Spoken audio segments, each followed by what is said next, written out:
ગુજરાતી ભાષામાં તાજા સમાચાર, દૈનિક અપડેટ્સ, હાલની ઘટનાઓ. હમણાં જ સબસ્ક્રાઇબ કરો અને નવા સમાચાર પામો.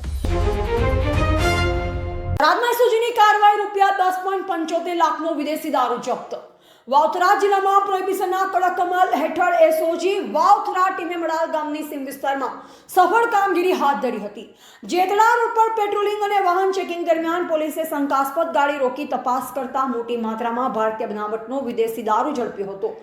મળતી માહિતી મુજબ અશોક લેલેન્ડ કંપનીની બડા દોસ્ત ગાડી રજિસ્ટર નંબર GJ36V8547 ને ચેક કરતા ગાડીના પાછળના ભાગમાં ખાસ બનાવેલ ચોરખાનામાંથી કુલ 2249 બોટલો મળી આવી. આ દારૂની કિંમત અંદાજે ₹4,65,494 ગણવામાં આવી છે.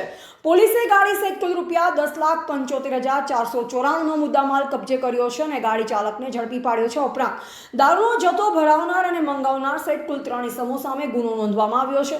આ કાર્યવાહી પોલીસ મહાનિરીક્ષક પરીક્ષિતા રાઠોડ તથા જિલ્લા પોલીસ અધિક્ષક ચિંતન તેરૈયાના માર્ગદર્શન હેઠળ એસઓજી પોલીસ ઇન્સ્પેક્ટર એજી રબારીની આગેવાનીમાં કરવામાં આવી. થરાદ પોલીસ સ્ટેશન ખાતે પ્રોહિબિશન એક્ટ હેઠળ ગુનો નોંધી આગળની તપાસ હાથ ધરવામાં આવી છે.